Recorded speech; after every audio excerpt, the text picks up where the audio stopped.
ઈંધણની સ્થિતિ અંગે ગૃહમાં મંત્રી ઋષિકેશ પટેલે નિવેદન આપ્યું। રાજ્યમાં પેટ્રોલ, ડીઝલ અને ગેસનો પૂરતો જથ્થો ઉપલબ્ધ હોવાનું તેમણે જણાવ્યું છે।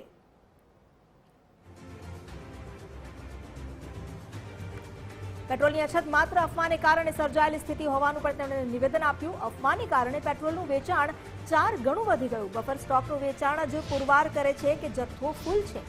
સંગ્રહખોરી કરનાર સામે એસ્મા હેઠળ કાર્યવાહી કરાશે તેવી પણ તેમણે વાત કરી છે। આ ઉપરાંત તેમણે જણાવ્યું છે કે રાજકોટમાં અફવા ફેલાવનાર સામે પોલીસે કાર્યવાહી કરી। પીએનજી ગેસ કનેક્શનમાં પણ કોઈ કાપ નથી મુકાયો। 12,000 નવા પીએનજી કનેક્શનની ટૂંક સમયમાં નોંધણી થઈ। એલપીજી વિતરણ માટે પોલીસ અને મહેસૂલ ટીમ સ્ટેન્ડ બાય છે।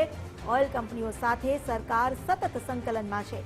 મંત્રી ઋષિકેશ પટેલના જવાબ પર શૈલેષ પરમારે વળતો સવાલ કર્યો અને પૂછ્યું કે પૂરતો જથ્થો હોય તો લિમિટ કેમ? જરૂરિયાત મુજબ જથ્થો હજી નથી મળતો।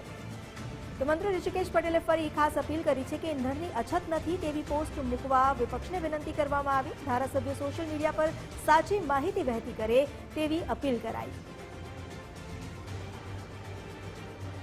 આ અંગે વધુ જાણકારી લઈએ સંવાદદાતા રીમા દોશી પાસેથી। રીમા, હવે ધારાસભ્યોને પણ અપીલ કરવામાં આવી છે કે તેઓ પોતાના સોશિયલ મીડિયા એકાઉન્ટ પર આ પોસ્ટ મૂકે જેથી લોકો જાગૃત થાય અને અફવાથી દૂર રહી શકે। આ જે પોસ્ટ છે આ પોસ્ટ મૂકવાથી કેટલી અસર દેખાશે? કારણ કે 3 દિવસથી આ સ્થિતિ છે અને હજુ પણ જે ભયનો માહોલ છે એ સદંતર તેની પર નિયંત્રણ નથી મેળવાયું એવું લાગી રહ્યું છે।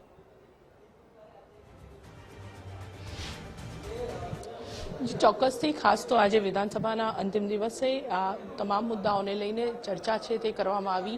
ઉર્જા મંત્રી ઋષિકેશ પટેલ તરફથી જે અલગ અલગ જવાબો છે તે ધારાસભ્યો તરફથી જે કરાયા હતા તે સવાલોના જવાબો રજૂ કરવામાં આવ્યા। પરંતુ સૌથી મહત્વની વાત એ જ છે કે જે પ્રમાણે જથ્થાનું વેચાણ થઈ રહ્યું છે, પછી પેટ્રોલ ડીઝલ હોય કે પછી ગેસ સિલિન્ડર, તેની સંખ્યામાં ખૂબ જ મોટા પ્રમાણમાં વધારો થયો છે।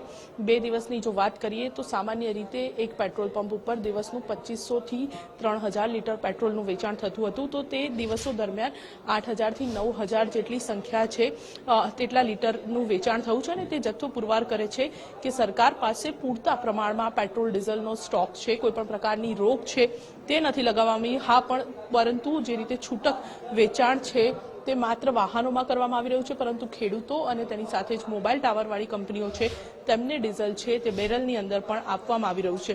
તે વાત પણ તેમના તરફથી કરવામાં આવી, પરંતુ તેની સાથે ખૂબ મહત્વપૂર્ણ વાત કરી કે લોકોમાં એક ભય ફેલાવવાનો પ્રયાસ છે તે ક્યાંક થઈ રહ્યો છે અને તે ન થાય તેટલા માટે જ ધારાસભ્યો છે તેમને પોતપોતાના સોશિયલ મીડિયા એકાઉન્ટ્સની અંદર પણ આ માહિતી છે તે મૂકવા વિનંતી છે તે ઉર્જા મંત્રી તરફથી કરવામાં આવી છે કે તમામ ધારાસભ્યો છે તે પોતાના મત વિસ્તારમાં પોતાના લોકોની વચ્ચે અને તેઓ પોતાના સોશિયલ મીડિયા ઉપર પણ આ પોસ્ટ મૂકે કે રાજ્ય સરકાર પાસે હાલ પેટ્રોલ, ડીઝલ હોય કે પછી ઘરેલું ગેસ તેનો પૂરતો જથ્થો છે। ઘરેલું ગેસના વપરાશમાં પણ કોઈપણ પ્રકારનો કાપ છે તે સરકારે નથી મૂકી અને સાથે વિધાનસભાના અંદર પણ ઋષિકેશ પટેલે એ બાબત પણ સ્પષ્ટ કરી કે સરકારે ઘરેલું ગેસની અંદર કોઈ પણ કાપ નથી મૂક્યો અને તમામ લોકોના ઘરના ગેસના ચૂલા સળગતા રહે તે સતત સરકારનો પ્રયાસ છે।